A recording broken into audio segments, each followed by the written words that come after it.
அழகர் கோவில் மதுரை மாவட்டத்தில் உள்ள அழகர் மலை என்ற இடத்தில் அமைந்துள்ள பெருமாள் கோவில். இது மதுரையில் இருந்து சுமார் 20 கிலோமீட்டர் தொலைவில் அமைந்துள்ளது. திருமாலிருஞ்சோலை என்று வைணவர்களால் அழைக்கப்படும் இக்கோயில் ஆழ்வார்களால் மங்களாசாசனம் செய்யப்பட்ட 108 வைணவ திவ்ய தேசங்களுள் ஒன்று. இத்தலம் சோலைமலை, திருமாலிருஞ்சோலை, மாவிரும் குன்றம் என்ற பெயர்களையும் கொண்டுள்ளது. இந்த தலத்திற்கான புராண கதை ஒன்று உண்டு. யமதர்மன் சூரிய பகவானின் புதல்வர், மிகவும் அழகானவர். அவரது அழகில் தேவலோக பெண்களும் பூலோக பெண்களும் மயங்கினர். யமதர்மன் தன்னுடைய கடமையை மறந்து தனது அழகில் மயங்கும் பெண்களோடு நேரத்தை செலவிட்டார். உலகில் உள்ள உயிர்கள் எவரும் இறக்காமல் வாழ்ந்து வந்தனர். யமதர்மனின் செயல் கண்டு கோபம் கொண்ட பூமாதேவி சிவபெருமானிடம் சென்று முறையிட்டார். சிவபெருமான் யமதர்மனை கைலாயம் வருமாறு உத்தரவிட்டார். கைலாயம் வந்த யமதர்மனிடம், நீ உனது பணியை செய்யாமல் பெண்களோடு நேரத்தை செலவழிப்பது நியாயமா? உனது அழகுதானே இதற்கெல்லாம் காரணம், அந்த அழகு போகட்டும் என்றார். யமதர்மன் தனது முகம் கோர முகமாக மாறி கோரை பற்கள் வெளியே வந்துள்ளதை கண்டார். பார்ப்பவர்களை பயமுறுத்தும் வண்ணம் இருந்தது அவரது முகம். சிவபெருமானிடம், தான் இனி எப்போதும் கடமையை மறவேன், எனது உருவத்தை மாற்றுங்கள் என கெஞ்சி கேட்டார் யமதர்மன். சிவபெருமான் அதற்கு ஒப்புக்கொள்ளாததால் யமதர்மன் சத்தியலோகம் வந்தார். அங்கே இவரை யாருக்கும் அடையாளம் தெரியவில்லை. இவரை பார்த்த அனைவரும் பயந்து ஓடினர். அங்கே பிரம்மா தியானத்தில் தனது படைப்பு வேலைகளை பார்த்து கொண்டிருந்தார். இவருக்காக காத்திருக்க மனமில்லாமல் யமதர்மன் விஷ்ணுவை பார்க்க வைகுந்தம் சென்றார். அங்கே திருமால் தேவி லட்சுமியுடன் உலக நன்மைகளை பற்றி பேசிக் கொண்டிருக்க, அவர்களை தொந்தரவு செய்ய விரும்பாமல் அங்கிருந்து கிளம்பி பூமியில் அழகர் மலையில் உள்ள நூப்புர கங்கை என்னும் இடத்தில் ஸ்ரீ மகாவிஷ்ணுவை நோக்கி 40,000 வருடங்கள் தவம் செய்தார் யமதர்மன். மகாவிஷ்ணு நேரில் காட்சியளித்தார். தனது உருவத்தை மாற்ற வேண்டினார் யமதர்மராஜன்.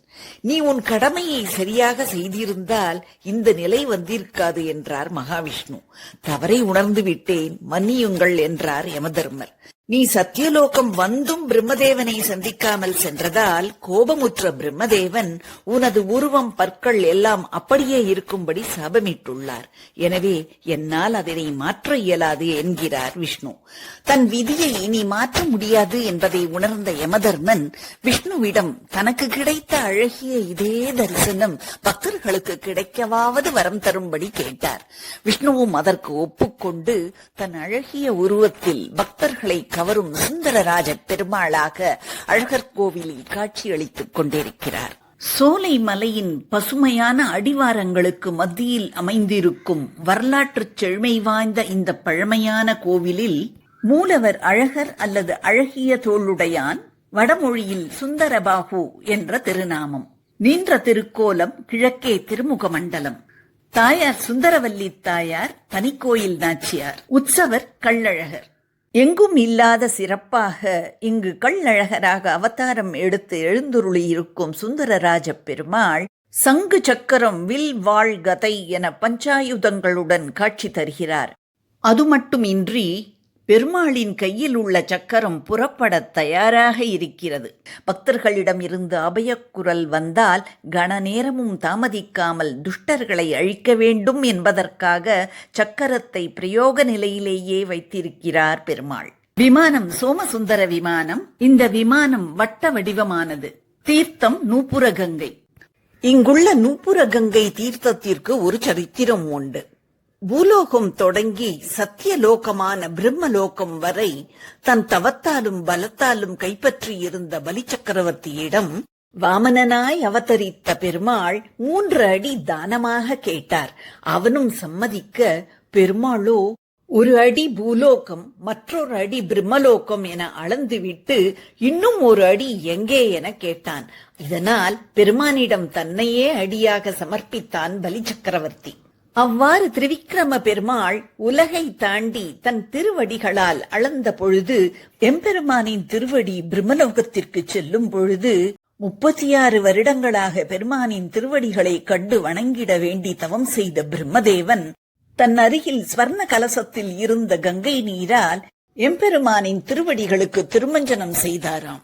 அப்பொழுது பெருமாளின் கணுக்காலில் சாற்றிக் கொண்டிருந்த நூபுரத்தில் பட்ட தீர்த்தமானது பிரம்மலோகத்தின் கீழ் உள்ள துருவ மண்டலத்தில் விழுந்ததாம். அதன் பின் அது ஸ்வர்கலோகம் வந்தபொழுது அது மந்தாகினி என்ற நங்கையாகியது என சில புராணங்கள் தெரிவிக்கின்றன. பகீரதன் என்ற அரசன் தன் முன்னோர்கள் செய்த பாவத்திலிருந்து நற்கதி அடைய பிரம்மாவிடம் வேண்டிக் கொண்டு ஸ்வர்கலோகம் சென்று மந்தாகினியை பூமிக்கு அழைத்து வந்தான். அந்த மந்தாகினி தான் இங்கு கங்கையாக ஓடிக்கொண்டிருக்கிறாள். மந்தாகினியின் வேகத்தை கட்டுப்படுத்த சிவபெருமான் அவளை தன் சிரசில் தாங்கினார். அப்படிப்பட்ட இந்த கங்கையானது அழகர் மலையில் நூப்புர கங்கையாக சிலம்பாராக ஓடிக்கொண்டிருக்கிறது என சொல்லப்படுகிறது. இந்த நூப்புர கங்கை புண்ணிய தீர்த்தத்தில் ஒவ்வொரு ஆண்டும் ஐப்பசி மாதம் வளர்பிறை துவாதசி தினத்தன்று ஸ்ரீ சுந்தரராஜ பெருமாள் எழுந்தருளி தைலக்காப்பு திருமஞ்சனம் கண்டருளி பக்தர்களுக்கு எல்லா மங்களங்களையும் அருள்கிறார்.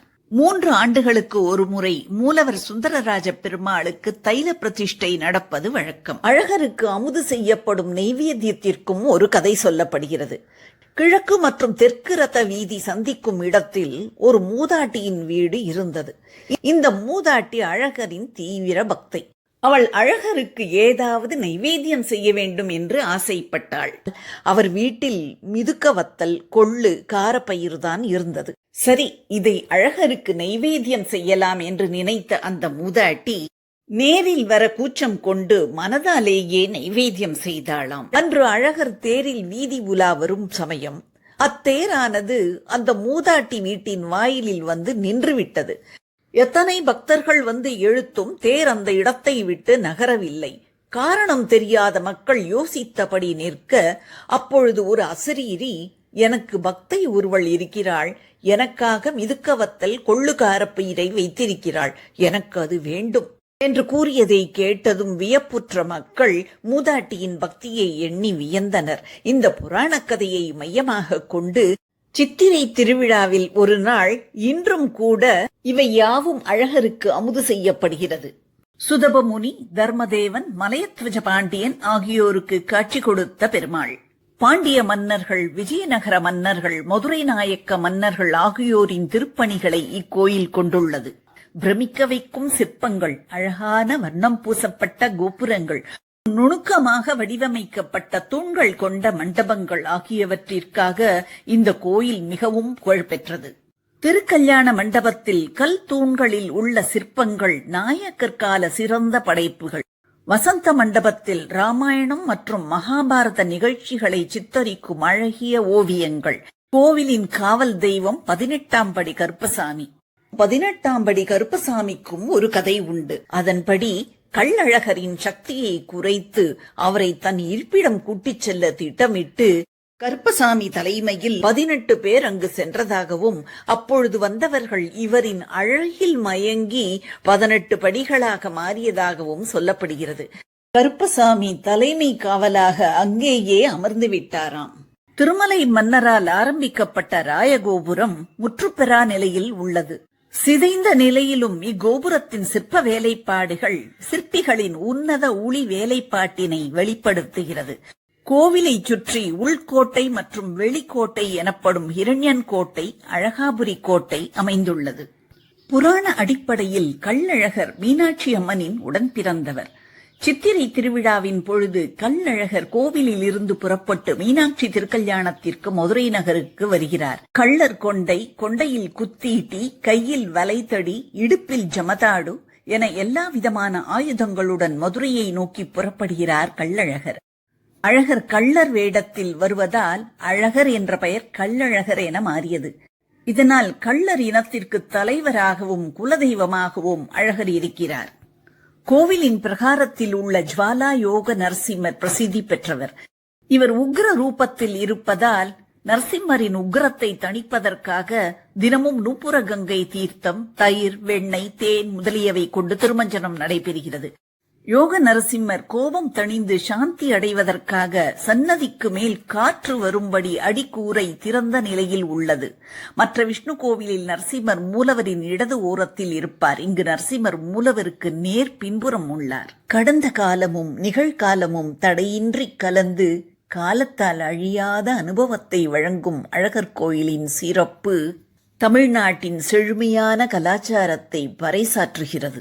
வாழ்வில் ஒரு முறையேனும் திருமாலிரும் சோலை சென்று அந்த கள்ளழகரை சேவித்துவிட்டு வரலாமே. நீங்கள் ஒரு வரலாற்று ஆர்வலராக இருந்தாலும் சரி, ஆன்மீக ஆர்வலராக இருந்தாலும் சரி, அல்லது இயற்கை ஆர்வலராக இருந்தாலும் சரி, உங்களது அந்த பயணம் இதயத்தில் ஒரு ஆழமான பயணத்தை உறுதியளிக்கும். கள்ளழகர் ஆற்றில் இறங்குவது சித்திரை திருவிழா நிகழ்ச்சிகளில் ஒரு முக்கியமான நிகழ்வு. அழகர் ஏன் ஆற்றில் இறங்குகிறார்? இதை அடுத்த வீடியோவில் பார்ப்போமா? இந்த சேனலுடன் இணைந்திருங்கள். To watch more videos, please press the subscribe button and the bell icon.